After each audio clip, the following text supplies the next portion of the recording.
Es un diamante multifacético, un genio indudable, el maestro de tantas habilidades. Una vez fue el amo de Europa, un hombre cuya ambición remodeló naciones y reescribió la historia. Sin embargo, el capítulo final de Napoleón Bonaparte no se desarrolló en el campo de batalla, sino en el exilio, atrapado en la solitaria isla de Santa Elena. Durante generaciones, el mundo aceptó la historia oficial de que sucumbió a una enfermedad. Pero los expertos, armados con la ciencia moderna y un estudio cuidadoso, han revelado pistas sorprendentes que pintan un panorama mucho más inquietante. Síntomas extraños, evidencia inexplicada y un cuerpo preservado de maneras que desafían la naturaleza, apuntan a un misterio que se niega a morir. ¿Qué sucedió realmente en esos últimos días detrás de los muros vigilados de Longwood House? Esto es lo que los expertos revelaron que pudo haber causado la horrible muerte de Napoleón Bonaparte, la caída del emperador. Napoleón Bonaparte, una vez el hombre más temido y admirado de Europa, no murió en un campo de batalla, rodeado de gloria, sino como un prisionero solitario en una isla desolada a miles de kilómetros del mundo, que una vez gobernó. Su nombre había sacudido a los reyes de sus tronos, rediseñado fronteras y cambiado el destino de las naciones. En la cúspide de su poder, se había coronado a sí mismo emperador de los franceses, declarando que ningún hombre, ni siquiera el Papa, tenía derecho a colocar una corona sobre su cabeza.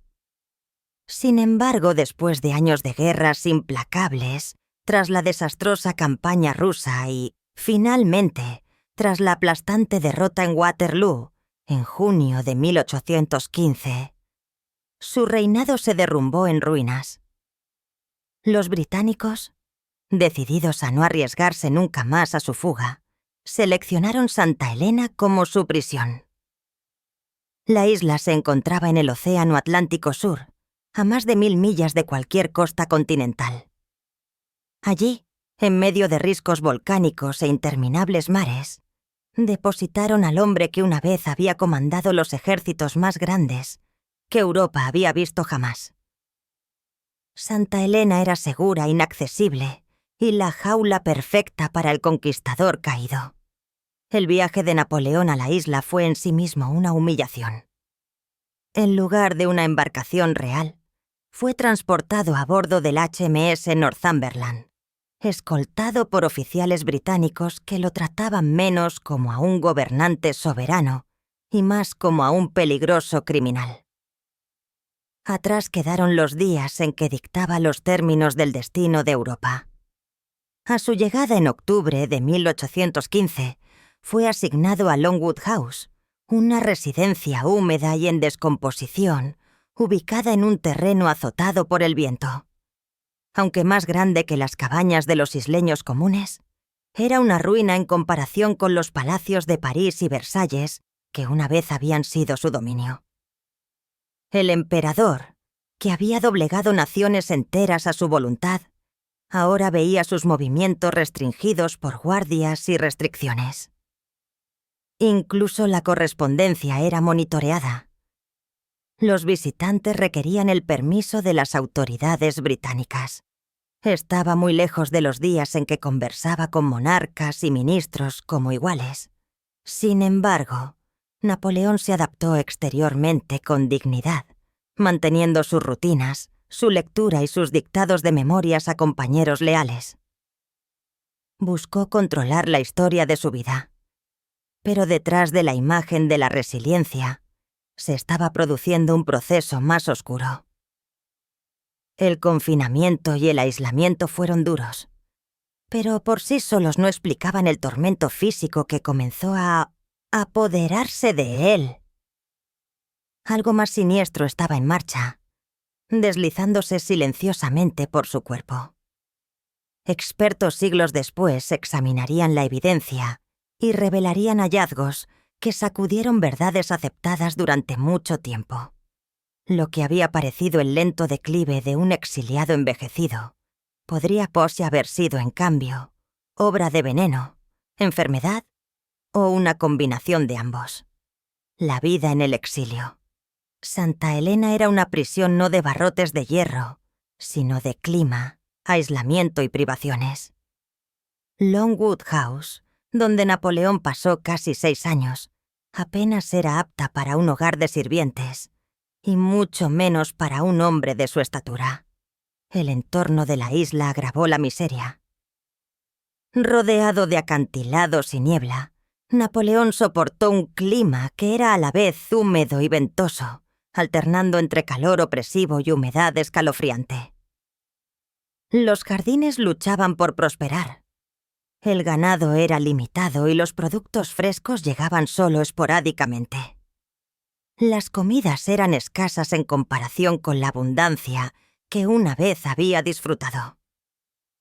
Se quejaba a menudo de la calidad de la comida, el vino de mala calidad y el agua contaminada. La rutina diaria de Napoleón se volvió monótona. Se levantaba tarde, leía periódicos y libros enviados desde Europa, dictaba sus memorias a generales de confianza como Bertrand y Montalón, y caminaba por los jardines cuando su salud lo permitía. Los guardias observaban cada uno de sus movimientos. Se mantuvo cortés con algunos funcionarios británicos, pero se resintió por las restricciones impuestas por el gobernador Hudson Lowe, un hombre cuyo temperamento rígido chocaba amargamente con el orgullo de Napoleón. Sus enfrentamientos se volvieron legendarios, cada uno viendo en el otro la encarnación de la humillación. Sus compañeros notaron cambios en su tez, un poder que parecía permanente, hinchazón de la cara y los tobillos, y episodios de fatiga inusual. Perdió peso, luego lo recuperó repentinamente, solo para perderlo nuevamente. Su cabello se raleó. Su postura, que una vez fue imponente, se encorvó. La depresión se instaló, mezclada con períodos de irritabilidad e inquietud. Si bien algunos descartaron estos signos como consecuencias naturales de la edad, Napoleón tenía solo 40 y tantos años cuando los síntomas se hicieron evidentes por primera vez. El declive se aceleró con tal velocidad que quienes lo rodeaban susurraban sobre algo antinatural. ¿El aislamiento simplemente estaba erosionando su espíritu? ¿O su cuerpo estaba siendo atacado por un enemigo oculto e implacable? Síntomas de un emperador moribundo. Los últimos años de la vida de Napoleón estuvieron supuestamente marcados por una enfermedad implacable. El hombre que una vez soportó los rigores de las campañas militares en Europa y Egipto, ahora se encontraba incapacitado por misteriosos males. Su estómago se convirtió en el centro de su sufrimiento. Se quejaba constantemente de ardor en el abdomen, de náuseas y de vómitos violentos que lo dejaban debilitado durante horas. Sus noches eran inquietas, plagadas de sudores que empapaban su ropa de cama. Sus piernas se hincharon hasta que caminar se volvió difícil, lo que lo obligó a permanecer en el interior. Sus compañeros registraron que a veces parecía hinchado, con la cara hinchada y la piel cerosa. En otros momentos parecía consumirse, con las mejillas hundidas y la ropa holgada sobre él. Su apetito disminuyó. Los alimentos que una vez disfrutó se volvieron intolerables, dejándolo con poca nutrición. Cuando comía, a menudo vomitaba poco después. Su condición oscilaba entre recuperaciones temporales y recaídas repentinas, creando un ciclo cruel de esperanza y desesperación. Quizás lo más alarmante fue el vómito de sangre. Los testigos describieron episodios en los que el líquido estaba inconfundiblemente teñido con vetas oscuras, un signo de sangrado dentro del estómago. Su aliento tenía un olor fétido, otro indicador de enfermedad interna. Su estado de ánimo se oscureció con el fracaso de su cuerpo. una vez famoso por su agudo intelecto y su ingenio rápido, se volvió irritable, olvidadizo y retraído. El delirio comenzó a aparecer durante los últimos meses. A veces hablaba incoherentemente. En otras ocasiones estaba lo suficientemente lúcido como para dar instrucciones sobre su entierro y la preservación de su memoria. Los sirvientes notaron que parecía desvanecerse ante sus ojos una sombra del general indomable que una vez cruzó los Alpes y se enfrentó a las coaliciones más grandes de Europa. Los médicos lucharon por explicar su declive. Algunos señalaron un cáncer de estómago hereditario, citando la muerte de su padre por esa misma enfermedad. Otros sugirieron úlceras. Sin embargo, los síntomas eran demasiado misteriosos. Malestar gastrointestinal, hinchazón, caída del cabello, debilidad y cambios erráticos en la apariencia. El 5 de mayo, mientras las tormentas azotaban Santa Helena, el emperador sucumbió. El registro oficial declaró cáncer de estómago, pero los detalles conservados por su asistencia y la evidencia científica, desenterrada siglos después, cuentan una historia más inquietante. Algo mucho más letal que el exilio pudo haber terminado con su vida. La causa oficial de la muerte. El 5 de mayo de 1821, Napoleón Bonaparte, una vez emperador de Francia y gobernante de gran parte de Europa, murió a la edad de 51 años en el exilio en la remota isla de Santa Helena. Su fallecimiento estuvo marcado por una autopsia realizada por sus médicos, dirigida por el doctor Francesco Antoari, bajo la atenta mirada de funcionarios británicos decididos a garantizar la transparencia. La conclusión a la que se llegó en ese momento fue sencilla. Napoleón supuestamente sucumbió a un cáncer de estómago, complicado aún más por úlceras gástricas y hemorragias internas. Para el siglo XIX, este diagnóstico parecía no solo razonable, sino también convincente. Fue reforzado por el hecho de que el propio padre de Napoleón, Carlo Buonarrota, había muerto de cáncer de estómago a la edad de 38 años, en una época en que la herencia comenzaba a reconocerse como un factor en la enfermedad. Esta explicación proporcionó una resolución simple, incluso elegante, a la pregunta de por qué un hombre una vez, considerado casi indomable, se había consumido en el exilio. Las quejas de Napoleón durante sus últimos años, dolor abdominal persistente, náuseas, vómitos y pérdida gradual de peso y fuerza encajaban perfectamente en la imagen establecida del carcinoma gástrico. Por lo tanto, durante más de un siglo, el registro oficial permaneció sin ser cuestionado. Los historiadores, los médicos y el público en general aceptaron en gran medida que la muerte de Napoleón fue un evento natural. La derrota final de un hombre que había superado a casi todos los enemigos, pero no pudo escapar de la maldición hereditaria dentro de su propio cuerpo. La narrativa estaba tan firmemente arraigada que se convirtió en un hecho incuestionable en la mayoría de los libros de historia. Sin embargo, el amanecer de la ciencia forense moderna en el siglo XX comenzó a erosionar esa certeza. Nuevas herramientas de investigación y técnicas analíticas abrieron puertas que el siglo XIX no podría haber imaginado. Cuando las reliquias preservadas de Napoleón, particularmente su cabello, fueron sometidas a escrutinio científico, los resultados destrozarían el consenso de larga data y encenderían uno de los misterios médicos más perdurables de la historia: la revelación del arsénico.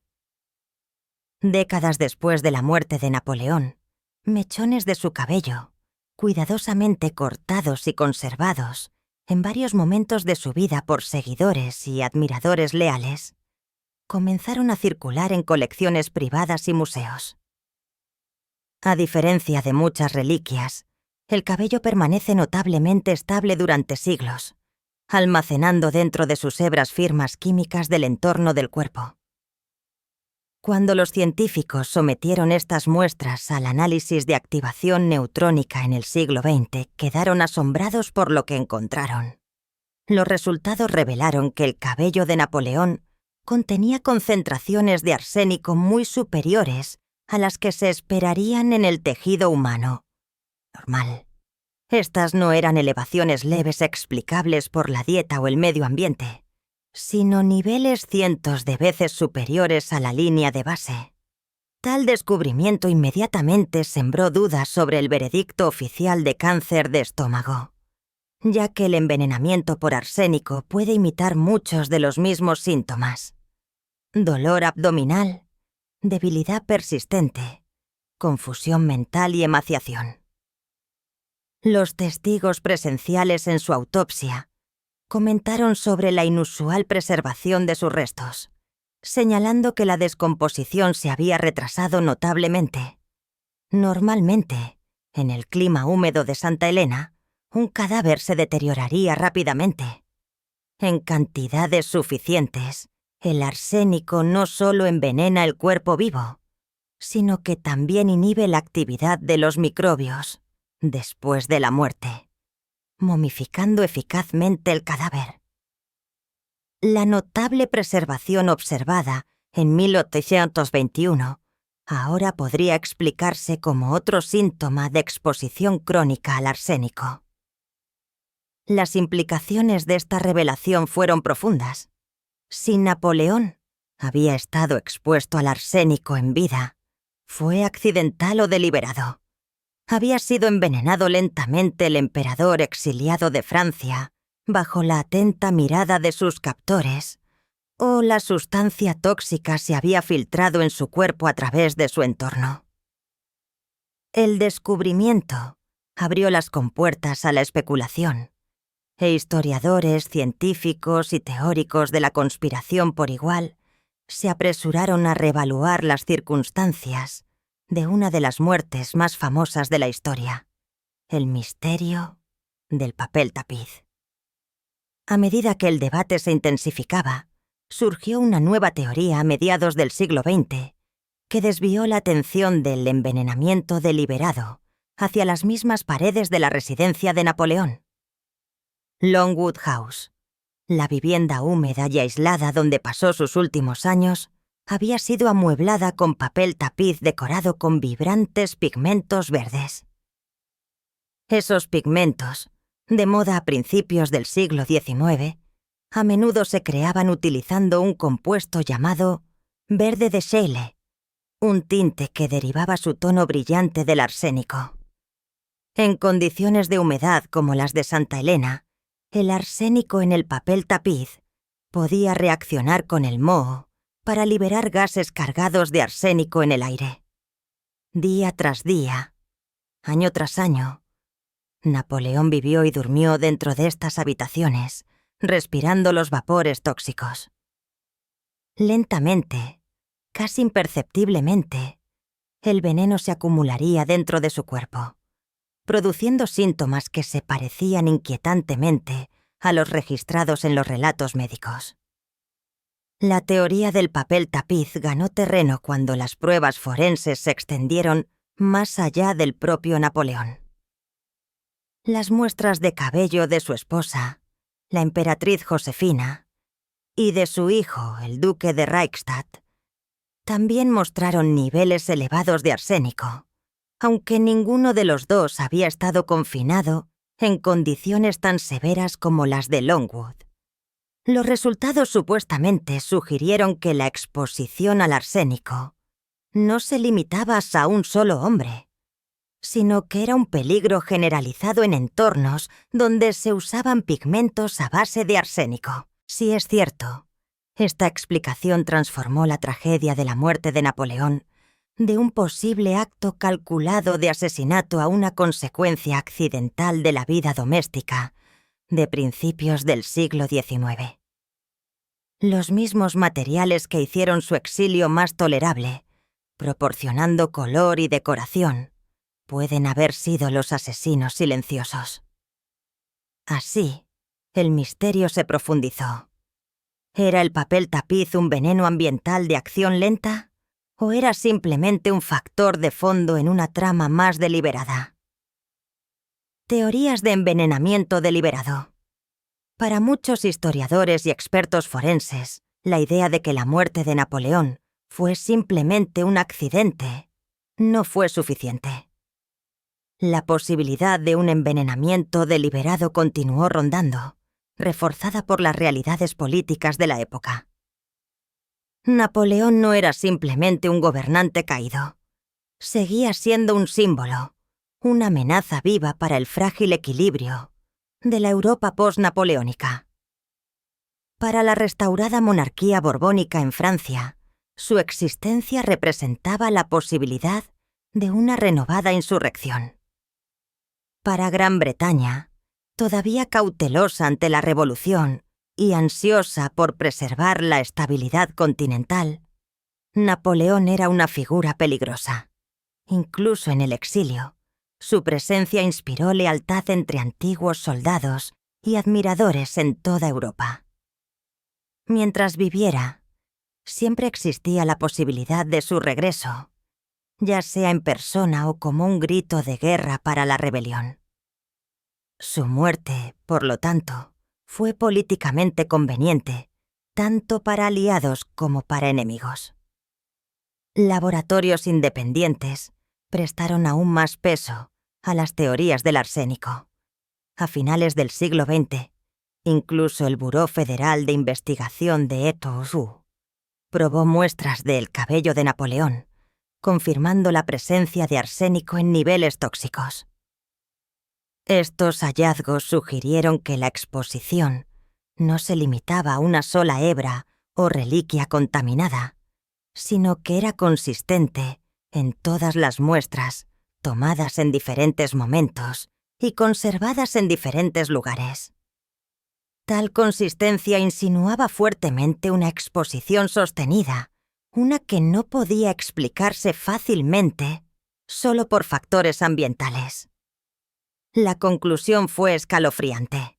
Napoleón Bonaparte, el hombre que había ascendido de la oscuridad en Córcega para dominar Europa, puede no haber muerto simplemente por una enfermedad hereditaria o un envenenamiento accidental.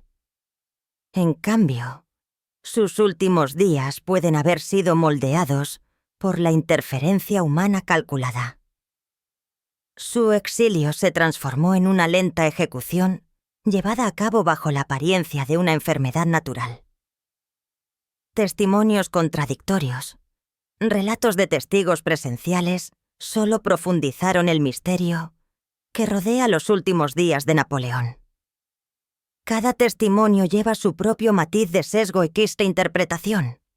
Su médico personal, Francesco Antoari, supuestamente realizó la autopsia y notó signos de cáncer de estómago avanzado, señalando tejido ulcerado y lesiones que parecían respaldar el diagnóstico de una enfermedad hereditaria. Para Antoine, la evidencia parecía incontrovertible, y su informe estaba destinado a resolver el asunto. Sin embargo, incluso dentro del equipo médico, hubo desacuerdo. Varios médicos británicos presentes en la autopsia comentaron sobre las inconsistencias en los hallazgos de Antomar. Cuestionaron si los signos de cáncer eran tan claros como se afirmaba, sugiriendo, en cambio, que el cuerpo revelaba síntomas más ambiguos. Los sirvientes que habían cuidado a Napoleón durante su declive agregaron su propia capa de testimonio. Describieron su sufrimiento como largo, cruel y extrañamente antinatural. Según ellos, el deterioro físico fue más allá de lo que uno podría esperar de una enfermedad natural. Hablaron de debilidad severa, episodios erráticos de dolor y el lento desgaste de un hombre una vez celebrado por su energía aparentemente indomable. Sus relatos alimentaron la narrativa de algo siniestro en el trabajo. La correspondencia oficial de la época muestra su determinación de preservar una narrativa de custodia legal e inevitabilidad médica en lugar de asesinato. Para los británicos, la muerte de Napoleón por enfermedad era a la vez conveniente y políticamente esencial, eliminando cualquier sugerencia de juego sucio durante su encarcelamiento en Longwood House. La voz más inquietante en esta red de testimonios, sin embargo, fue la del propio Napoleón. En sus últimos días, atormentado por el dolor y debilitado hasta el punto de ser irreconocible, se dice que expresó sospechas de que estaba siendo envenenado. Los testigos recordaron que en su lecho de muerte susurró su temor de ser asesinado.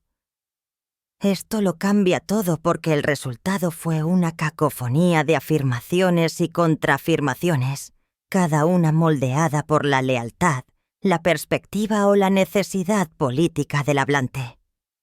Medicina, lealtad, sospecha y propaganda, todo enredado, haciendo que la verdad sea esquiva. Para cuando el cuerpo de Napoleón fue sepultado, la tormenta de narrativas contradictorias había oscurecido cualquier explicación simple. Parecía que solo la marcha de la ciencia podría algún día atravesar la niebla.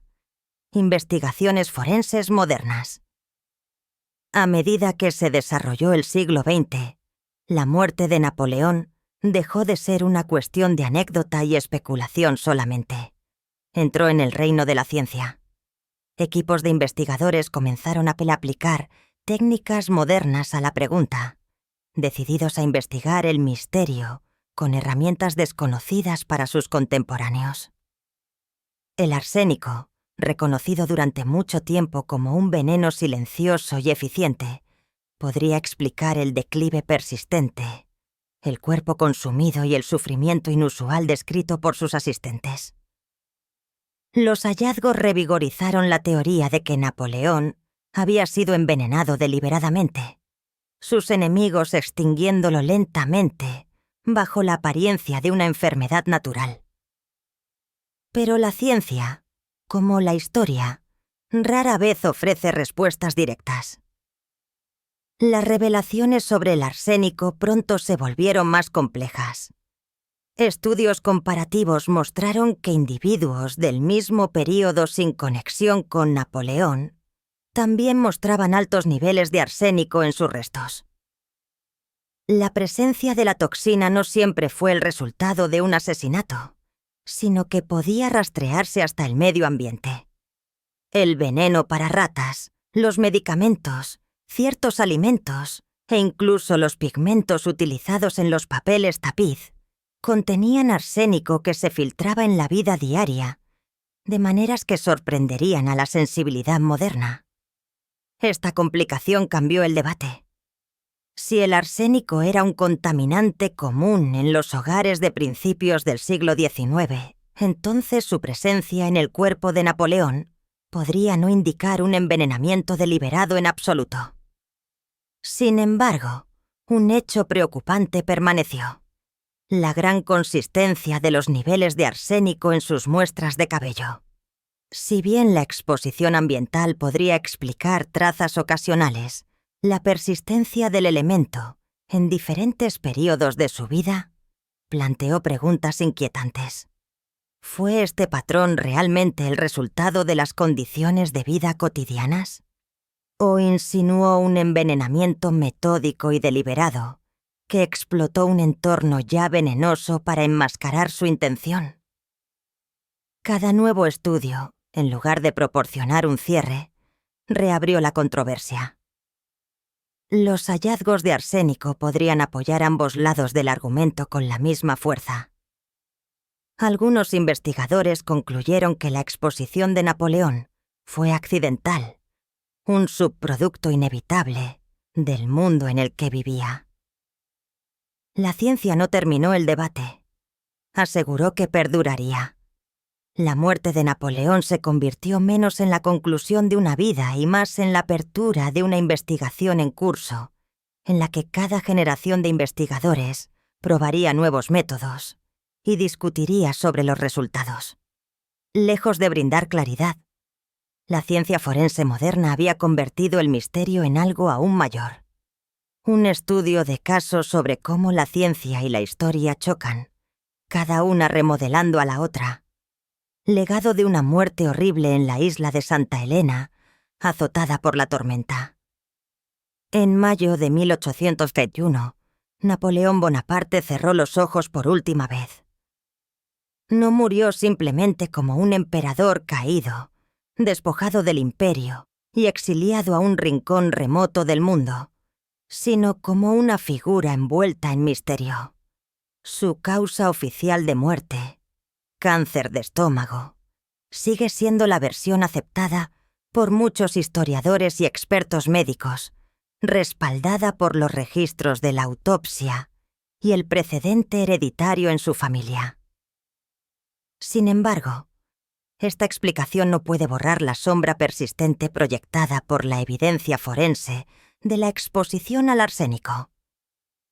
Una sombra que se niega a desvanecerse, incluso 2 siglos después. Para algunos, la muerte de Napoleón personifica el asesinato político ejecutado con paciencia y sutileza. Según este punto de vista, sus enemigos encontraron un método para matarlo que no dejó rastro inmediato, debilitándolo lentamente hasta que sucumbió a lo que parecía ser una enfermedad natural: el veneno. Después de todo, era el arma más discreta, capaz de administrar la muerte a la vista mientras dejaba que los médicos discutieran sobre el diagnóstico. Otros, sin embargo, ven en su muerte la mano de la circunstancia más que la conspiración. Señalan las paredes húmedas y llenas de moho de Longwood House, el papel tapiz con arsénico, el entorno contaminado de un hogar del siglo XIX, y concluyen que Napoleón fue menos víctima de una trama humana que de los peligros ocultos de su entorno. En esta lectura, su muerte se convierte en un trágico accidente no menos horrible, pero desprovisto de asesinos.